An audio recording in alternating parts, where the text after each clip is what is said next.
Yo, it's Yerk, and today I've got a really cool mechanic tutorial for you guys. Ever since Fortnite added swimming to the game, I've seen a lot of people that say that they wish that they could dive down and swim underneath the water.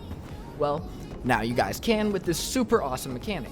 And it's really easy to set up, and I've got a couple of tips and tricks for you guys that will help you add some sort of cool underwater aspect to just about any kind of map. Let's hop right into it. Okay, so obviously you're going to want to be on an island that at least has some real water that you guys can swim in, but we got to make sure that the scenery looks good first. So we're going to pull up the Coral Cove prop gallery because it's got all kinds of underwater type plants and coral props and all kinds of stuff we can use. So we're just going to go ahead and fill up our hotbar with just about any of this stuff. It all looks good. Grab some of these, grab some of those. Doesn't really matter which ones you use. There's other prop galleries that have some of these stuff too, but this one has all of it in one place. So then what we're gonna do is we're gonna resize everything, but first we have to turn our drops on.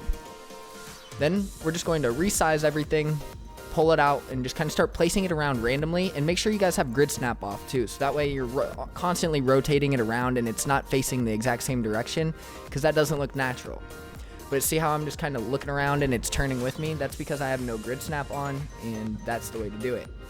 So then just go through and start grabbing different pieces and stuff, and you're just going to keep resizing them as you're rotating and placing them down, and you just want to get a little grouping all together of it. So you don't want to place them all over the place. You just want to make a little grouping like this, and then you're just going to select a bunch of them, and then you're going to save that selection to your hotbar. This way we can really quickly cover a bunch of space. As you can see here, this would take a long time to place if we didn't do this. So we're just going to save it, and then we're just going to go ahead and keep our drops on, and we're just going to fly around and rotate it as we copy and paste our little selection down.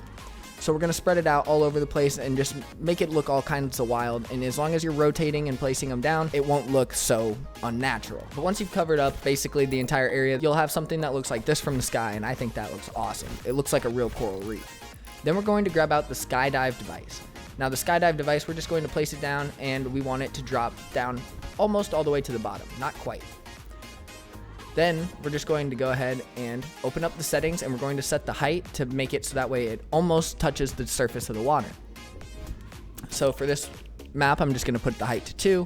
And as you guys can see here, it's not quite to the surface, but we want to test it out by jumping. And if we don't fall down into the little box right there, then it's not going to work. So lift it up a bit and try again.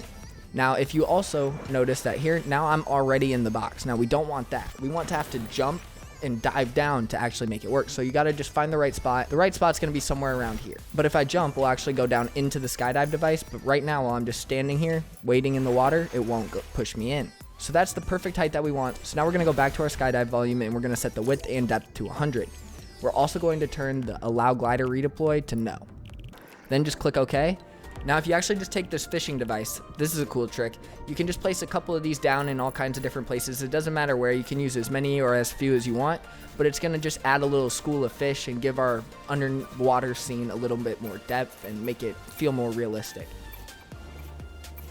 As you can see, I'm going overkill here, so there's going to be all kinds of fish down there, but now we can go ahead and just delete this wall that we placed to see where we were at and start the game.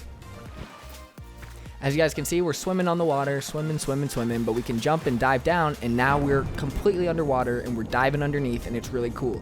Now you do move a little bit fast, but I'm not sure. You might be able to slow that down a little bit with like a mutator zone and set the multiplier to the movement multiplier to a little lower. But as you guys can see, you can come back up and swim on the top. You can dive down, and if it's really cool because if you stay down there for more than 5 seconds, you'll see I'm actually taking damage. So it's like you can make like cool parkour levels or death run levels where they have to swim underneath something, or I don't know, it's something where they have to hold their breath and try and survive. It makes it feel really realistic when they have to hold their breath or they're taking damage, and it's just a really cool mechanic. I love when cool stuff like this comes out and we can use it in all kinds of different ways, because now our skydiving mechanic is also just a water diving mechanic. But that is how you guys can make a diving mechanic in any creative map, just like that, super easy, and I think it looks great. Let me know what you think of it down in the comments, but click here to watch my tutorial on how I use this same device to make slipstreams. Thank you all so much for watching, and as always, stay up.